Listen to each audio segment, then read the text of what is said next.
Today's edition of MacVoices is supported by MacVoices Magazine, our free Flipboard magazine that brings you some of the best Mac, iPhone, and iPad productivity tips on the web. High in signal, low in noise, just like MacVoices, MacVoices Magazine includes information on how you can get more out of your Apple technology. Subscribe at macvoices.com/magazine or search for MacVoices Magazine on Flipboard. Welcome to MacVoices.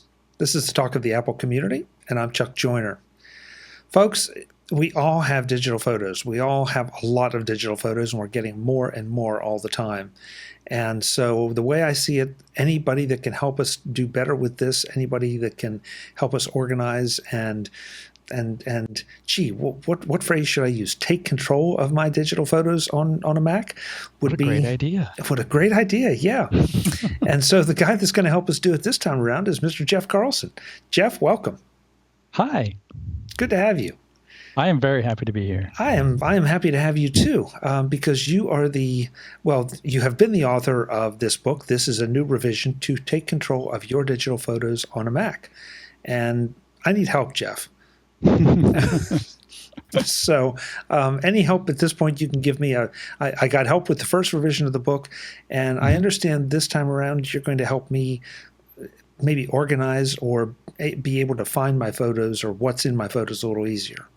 Yeah, exactly. I mean, the core problem is we have lots of photos and they get dumped into, various places. Like it gets dumped into the Photos app or it gets dumped into Lightroom, and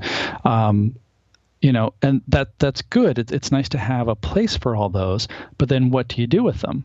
And I think for most people, and this was really the impetus to write the book in the first place, for most people, when you want to find an old photo, even something from like last week or last year or whatever, you would open up your application and you would just scroll until you found roughly the time period when you thought you might have taken a picture. And I think in many cases that works just fine, but we're talking about hundreds, thousands, tens of thousands of photos.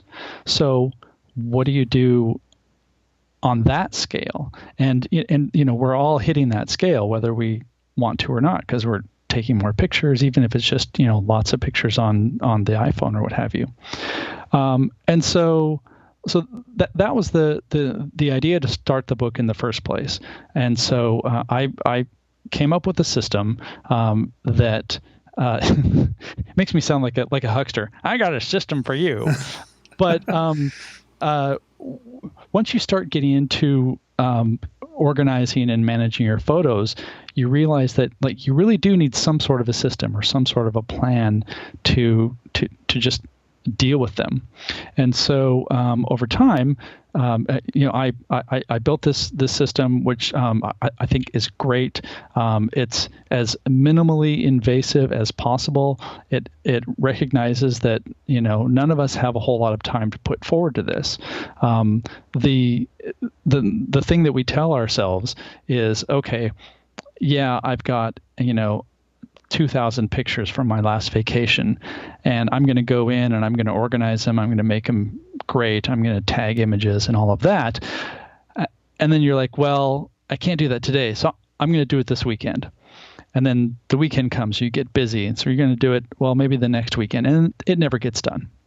And so what the book does, it breaks down a process by, from importing to tagging and what have you, to make sure that you don't get into this deep debt of photo organization where you just throw up your hands and say, oh, well, forget it. Now, what's interesting about that is, even though this is a great system and it is minimally invasive and it respects your time, just talking to people and interacting with readers, the truth is a lot of us still don't do it. Because it takes some work, and it's not just us. It's the software developers who are also recognizing that. So with this edition that we're coming out with, I've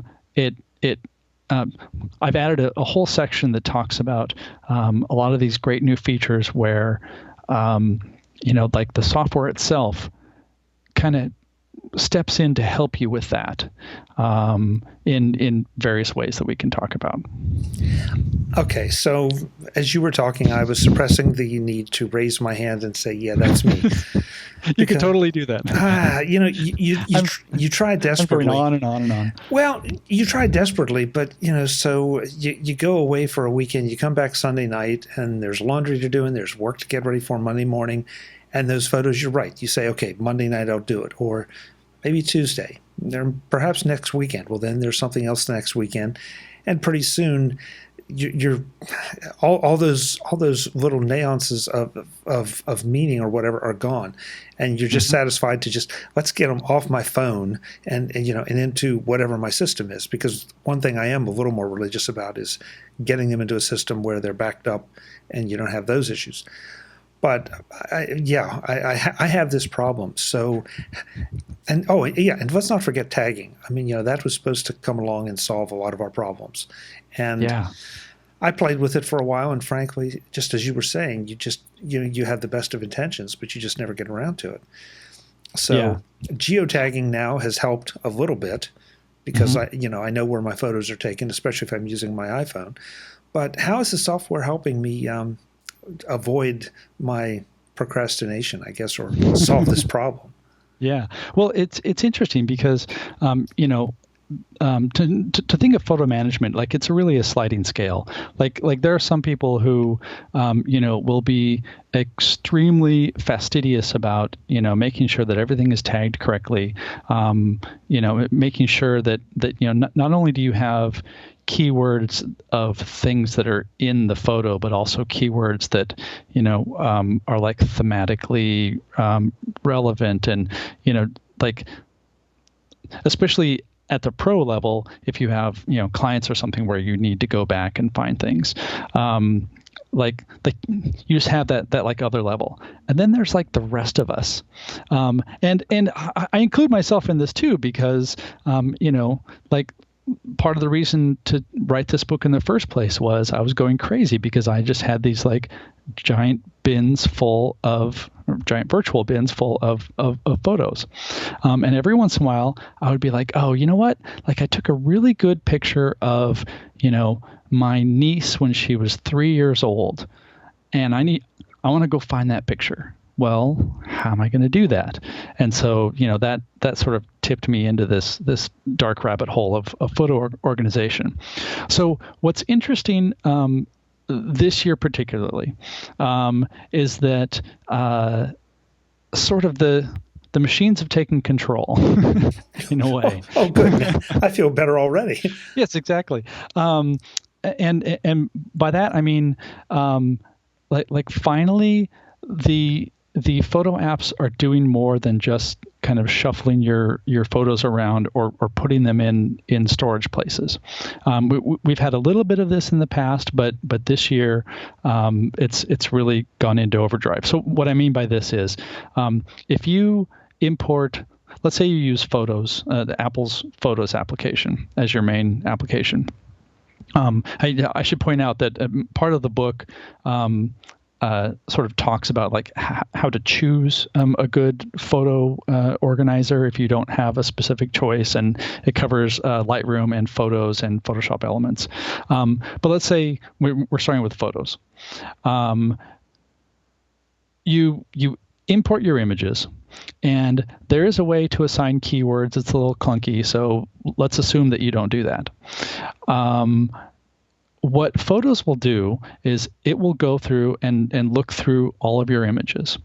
And one of the features that it's had for a few revisions, even going back to iPhoto, is the ability to recognize faces. That's a really powerful feature that all three applications have. And what's great about that is you have the software saying, here are a bunch of pictures that I think include Chuck. And there are ways that you can say, yes, that's Chuck. And it uses that to more accurately identify pictures that you're in. So, and this even works, I've found, as people age. So if I want to find a picture of my niece when she was 3, there's a good chance that I can go to her name, and it'll pull that up. So that's like a great example of not having to keyword or tag or anything like that, and let the software do the work. Because this is the age of computing. We want the computers to do a lot of the work, especially this kind of drudge work. So this year now, sort of take that another step forward. What Photos will also do is it'll identify things that are in your photos without you having to do anything. So let's say you say, like, I want to see all the pictures with snow. And that can be, a snowstorm, snowmobiling, snow skiing. It knows that, a picture that has a whole lot of white and maybe, like mountainy looking things, like that's probably a scene that has snow in it. Or you could say, show me all the photos where I've been camping. And it knows that, okay, camping, there's probably, a tent, and there's probably trees, and there's, things like that. And so there are thousands of these items that the software identifies visually that then get put into categories that it creates, so that when you're looking for something, you're more likely to just come up with something off the top of your head that roughly describes what you're looking for, rather than, trying to think, okay, did I add a keyword to it? Did I add a specific keyword? Am I typing in the right keyword? All those kind of things, which is really very cool. So the software is doing this. I mean, Photos is doing this itself? Yes, it is. It is.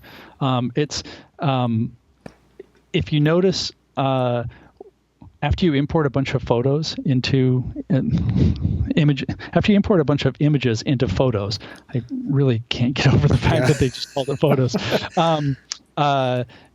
You'll probably notice that your computer is working a little bit harder. Maybe your fans will spin up. Your processor is getting hit a little bit harder. In most cases you don't really tell, but that's Photos basically analyzing the shots to see what it can find. The same thing happens with Google Photos. In fact, Google sort of got ahead of Apple in this respect, at least release dates. Google Photos did a big revamp last year. Where they do the same thing. They analyze the photos that you've uploaded to the Google Photos service and can break that down into categories. The difference is that Google takes advantage of, petaflops worth of data crunching capacity all over the world on their massive network. Whereas Apple does it all locally in the app on your computer. Okay, so let's touch on that for just a second, because it seems recently that we can't do an episode of MacVoices without discussing security and privacy in some fashion. Yes. And that really comes into play here with Google, because as I understand it, you have to agree to certain things before you can use this capability for Google. That's a very good question. I think there's something about public sharing for that. There is. Well. So Google's stance with Google Photos has been, kind of a walled garden, if you will. Whereas, they've been very steadfast, and the developers have been very steadfast about saying, yes, we know we're Google, but your photos are not being harvested for data outside of the photos use. Like you're not going to start getting ads for tents because you have camping photos or things like that. I think we should always take that with a grain of salt, but for now, there's no indication that they're doing anything else with the photos other than storing them and then helping it build their algorithms to identify stuff. Yeah, but nobody ever gets hacked. No. What's hacking? Yeah. I'm not sure of this term. Yeah. Yeah. So, yeah. So, and honestly, if that makes you nervous, then Google Photos isn't the right solution. What's especially interesting with Apple, because Apple has implemented this feature, and this might be what you were getting at, is that because it's all done in the app right there, it's very highly localized, and in fact, it's also sort of annoying the way that they've implemented it, because even though you have your iCloud photo library, so if you are using iCloud photo library, basically all your images go to all your devices, which is great because then you can access them whenever you want, even if the actual photo isn't stored on the device. It can be pulled down from the cloud.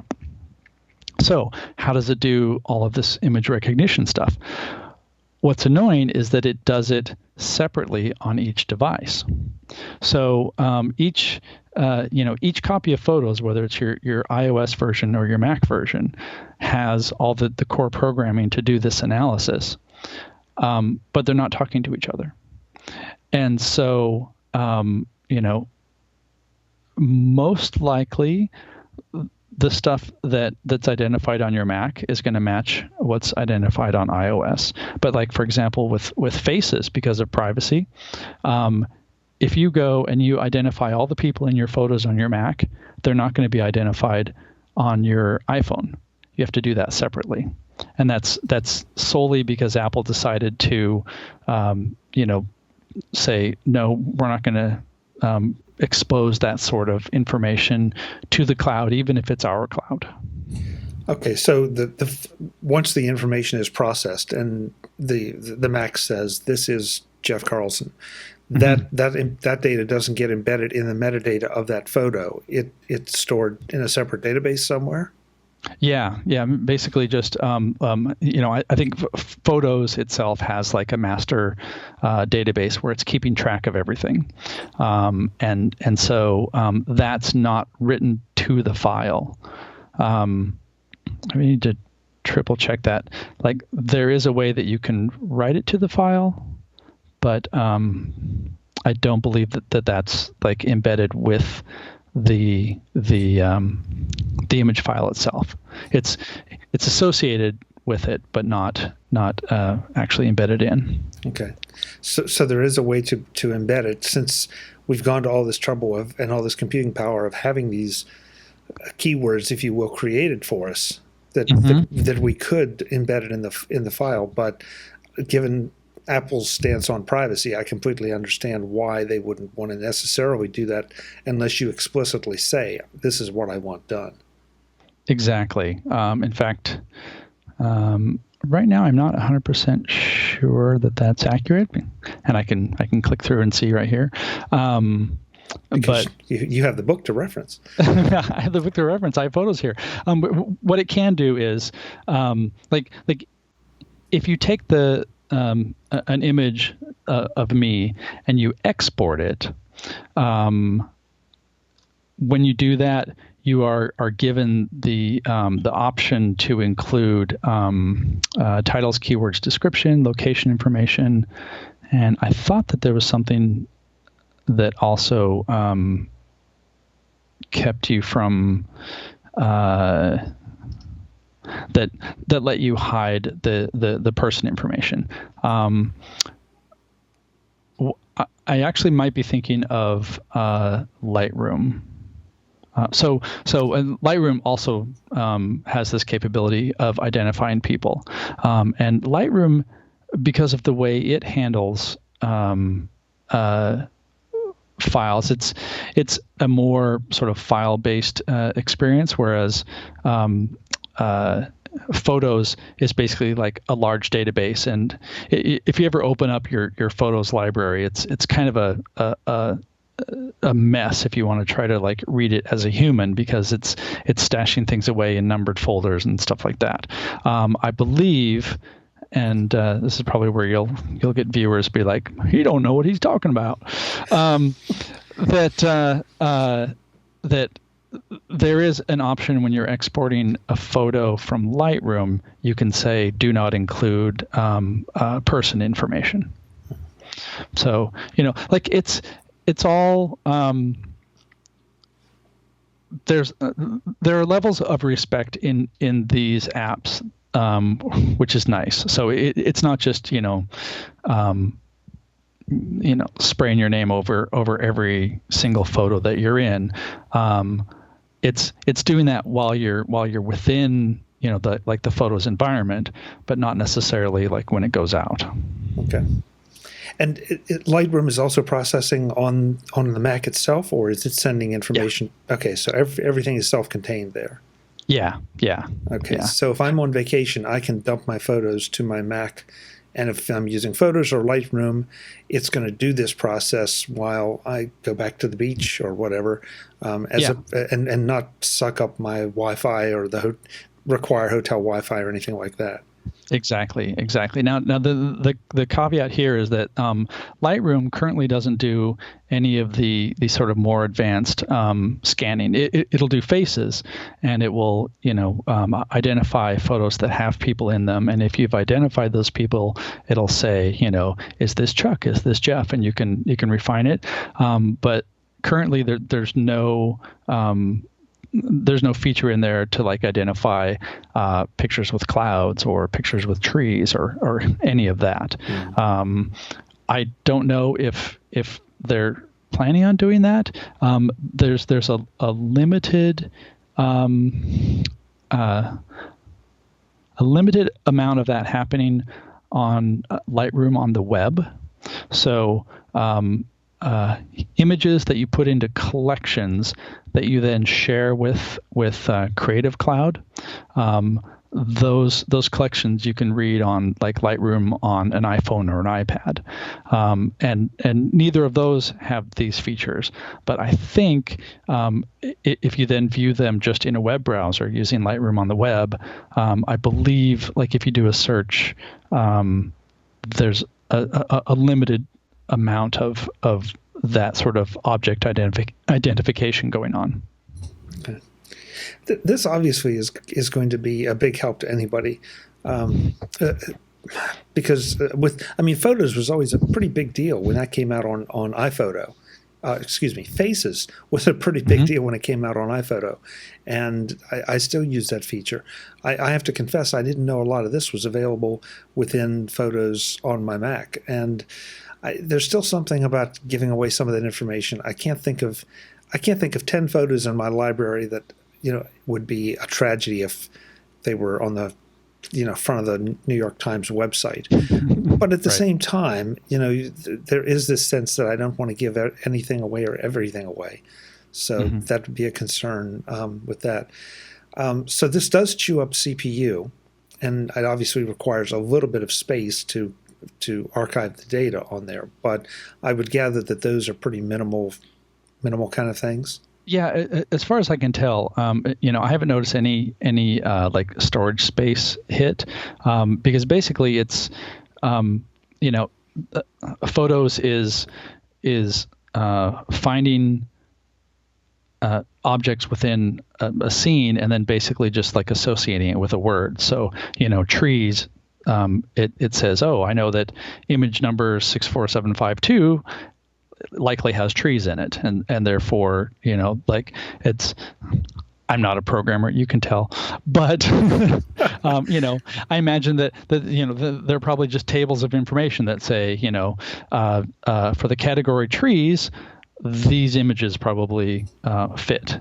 And then when you do a search for that, then it brings up the relevant things. What's kind of interesting is that I would bet a lot of people don't really know that this is a feature, because it's all basically hidden behind the search field. So when you bring up photos, you see your images, you see the albums and stuff like that.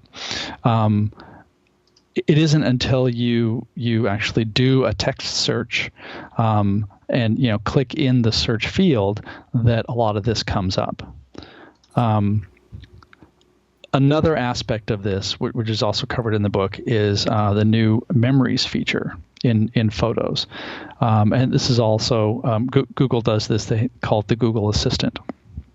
And it's sort of, springboarding from this technology to do something interesting. So like, it'll look at like all the photos that you took, over a certain weekend and bring them together as a slideshow that you didn't have to make. Or, it'll say, on this day, 2 years ago, these are the photos that you have. So there aren't any features that are like, here are all of your underwater photos, but it's still kind of taking a lot of that metadata and doing something with it rather than, waiting for you to build an album of your, last weekend's vacation or what have you. And I thank you. You make me feel a little better because I couldn't believe that I've missed so much of this because I spend a fair amount of times in photos, and it's like, okay, where would this be? I don't remember seeing this. And this seems to have not been talked about as much as I would have thought it would have been talked about. So now I'm kind of anxious to go back to my own photo library and type in, beach or guitar or something and, just see how well it works. But I'm really intrigued. And it would seem, kind of typical Apple. They built this stuff in and then they don't really publicize it a lot. They don't get credit for the cool stuff that they're doing.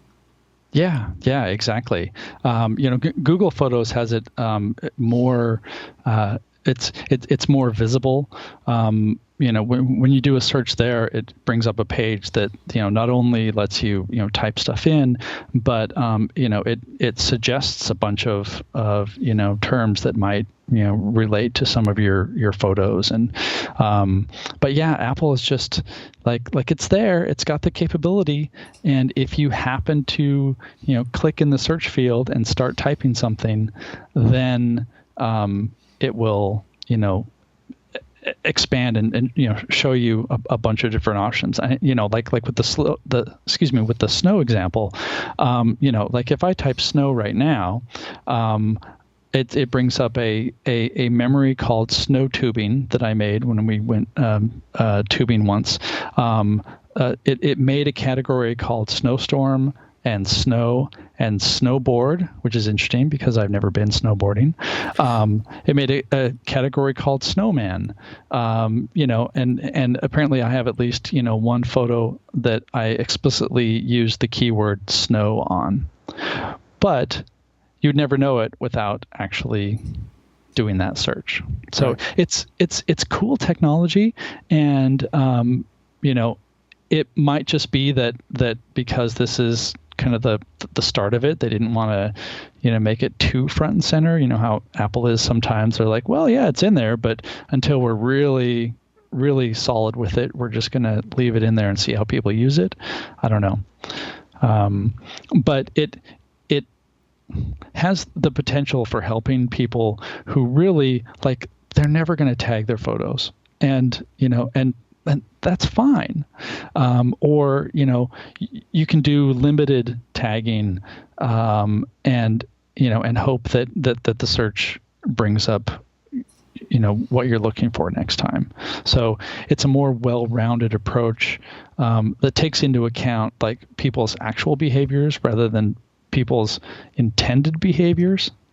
Yes, I will definitely finish tagging all my photos from 2007. It's like, no, I'm not. I'm really not. Yeah. You're right. It's an interesting way to do it. They build it in. I'm not going to say they would just wait for somebody to stumble on it like you, but I'm sure that this has been written up before, but I don't think in quite so overt a way. I would love to see a list of all the keywords that are in my library just for the sake of browsing. That may come later, but just the idea that it's there, and I think we all have this tendency. Some of us some of us have this tendency to say, gee, do I really need a faster machine? What am I going to do with it? Well, this is the kind of thing that Apple's doing in the background that takes advantage of the processors and the power and the revisions to software and all. So it gets pretty exciting when you think about it.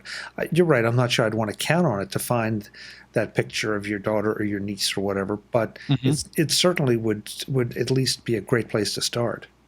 Yeah, and I found, just in general, when you're going and looking for photos, like you almost never say, I'm looking for this particular photo, and I know that if I type this one thing, I'll get to that photo.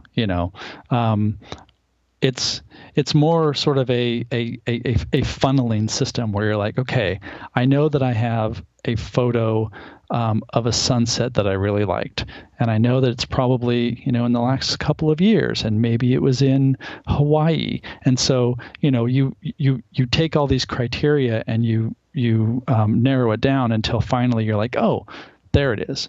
It was actually in Hawaii, but it was a sunrise, not a sunset, or what have you. And so that's by being able to let the software do a big chunk of this sort of preparatory work, gets you further along the funnel, so you don't have to waste as much time trying to just come up with a place to start. So that way, you're benefiting without having done any work, which is the whole point of using computers, really. I started out by saying we all have all these digital photos. We have so many, and we're getting more all the time. I know one thing I'm personally not very good at is culling out the bad ones. Or, I have two that are pretty close together. I don't really see a difference, so I just keep both of them just in case, and which doesn't make a lot of sense. So anything that you can do or that Apple can do to help me organize things a little more, find things, is very, very welcome. And I love the fact that you didn't wait to write a new book on this. You're including this as a revision to this book because it's a relatively new feature, or it's something that hasn't gotten attention. So the book just keeps becoming a better and better resource. That's the idea.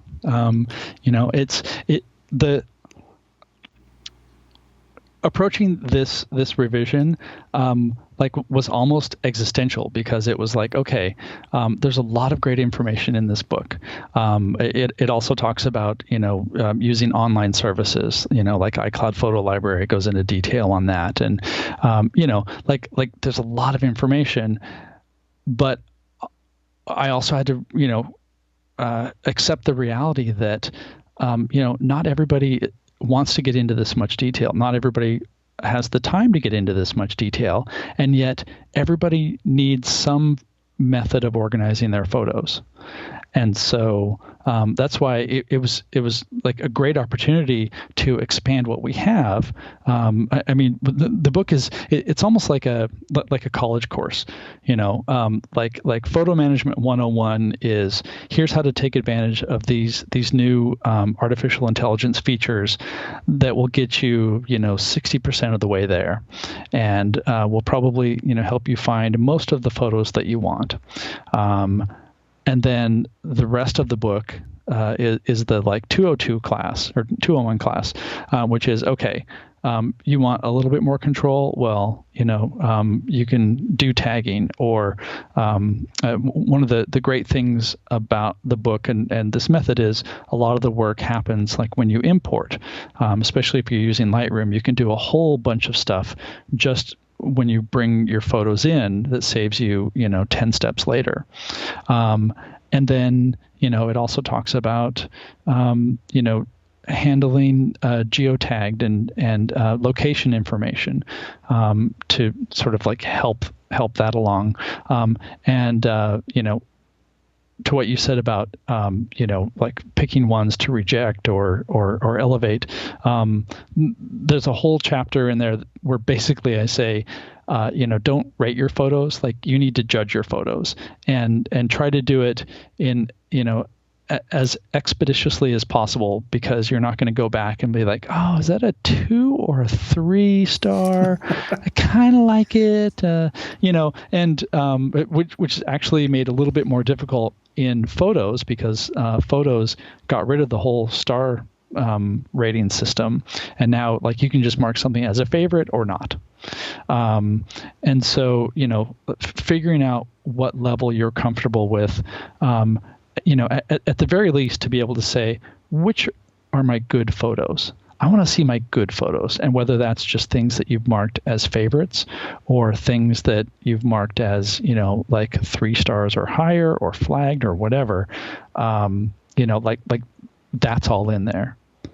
But if you're a normal human being and you don't want to go through all that trouble, or you do want to go through that trouble and you want to have the information, you just can't do it right away, then that's what the whole new section's about. You are a photographer. Yes. I often say I'm a picture taker, because I don't think I deserve the mantle of photographer. But you just hit on something interesting. Only a photographer is going to write a book about photography and photo organization and all. And yet there are a whole lot of people that are, you've hit it on the nose, that they're going to take snapshots, if you will, that in the old days would have gone into a shoebox somewhere and then been dug out 15 years later, and everybody gets a good laugh out of them. And that's what a lot of us are doing now. You go out with the intent of creating art, I think, out of your photography.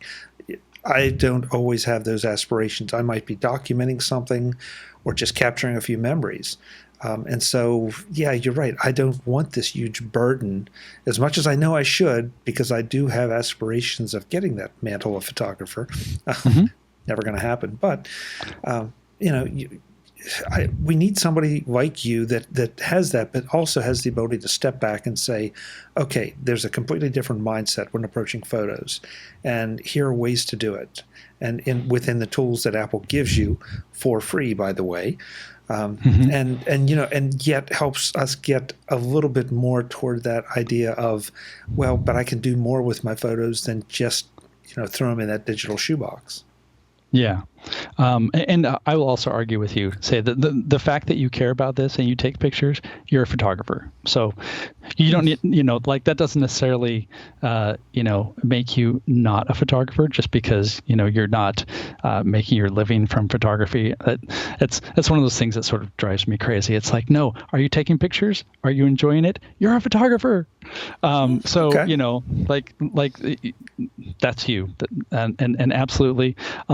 What's interesting is that, before, well, I shouldn't be so sweeping. I was going to say, before my book, it was all chaos. No. But when we came up with the idea to do this book, basically the options were, you have a bunch of photos and they're just in a big jumble and whatever. Good luck with that. Or you had very complex digital asset management systems. Like there are great books out there. If you want to just really go super technical and come up with a photo workflow where you could go shoot the Olympics and submit to the Associated Press and have all of it done and tagged and ready for sale. Like for some people, that's exactly what they need. For most people, it's not. And so the idea behind this book really was, okay, everybody wants to manage their photos in somehow, in some way. And there has to be a way to do that without going, super, super technical, or just throwing your arms up and going, forget it, I'm just not going to deal with it, which I think a lot of people have done. So hopefully, this inspires people to say, okay, I don't have to be a professional photographer to manage my photos, because, my photos, like maybe I'm not publishing them, maybe I'm not selling prints, maybe I'm not, doing all those things, but these are the pictures of my life. These are the memories that I'm making. And of course I want to be able to revisit them, or, when somebody has a birthday, here's a picture of this guy when he was 12, or what have you. It's all good, important stuff. And there are lots of different ways to manage it. And now what's great is that you can manage it without having that big sort of capital M manage, this is your job now. It's more like, hey, here's a great way that you can find a lot of these photos and not just have them, lost. Jeff, I really appreciate you writing this book because I think you wrote it just for me. And so, but it's nice that it's nice that you're sharing with everybody else. So it is Take Control of Your Digital Photos on a Mac. And of course, go to takecontrolbooks.com. That's where you'll find it. And this is the new revision. So make sure you get the new revision. If you are already an owner, check for your upgrade options. And if you're not, and I kind of hope you're not, because I hope that this will be something brand new that will make you feel a little more like a photographer, because hey, I'm a photographer now. Jeff Carlson has just told me I am. So yes, you are. I like it. Jeff, thank you so much. It's a pleasure. You're kind of becoming a fixture around here. This is great. We've had you on now several shows recently, so I hope you'll come back again and keep on going. I like it. The timing has worked out perfectly. Terrific. When you're not writing Take Control books, let folks know where they can follow you or find what you're doing. Mostly just go to jeffcarlson.com, or you can follow me on Twitter at Jeff Carlson and Instagram at Jeff Carlson. And in terms of other places I show up, TidBITS, and I write for Macworld and outlets like that frequently. And I have a Seattle Times column that's due this week that runs every month. So. Great. Well, thank you for taking the time out to talk to us about this book. Now get back to work and get that column done. Yes, sir. Talk to you again soon. Thank you. Folks, I'm Chuck Joyner. This is Mac Voices. I can't stress enough that this is something you definitely need to do if you care at all about your photos. Because as Jeff just said, he gave me a new definition of photographer, and I think it's a good one. And I think it probably applies to all of us. Until the next time, and as always, thanks for watching. Visit MacVoices.com for show notes, links to subscribe, and to connect with Chuck on Twitter, Google+, Facebook, YouTube, Vimeo, SoundCloud, the MacVoices blog, the MacVoices Dispatch, our weekly newsletter, and on MacVoices Magazine, free on Flipboard that helps you do more with your Apple tech. Advertising handled by Backbeat Media at backbeatmedia.com, bandwidth provided by CacheFly at cachefly.com.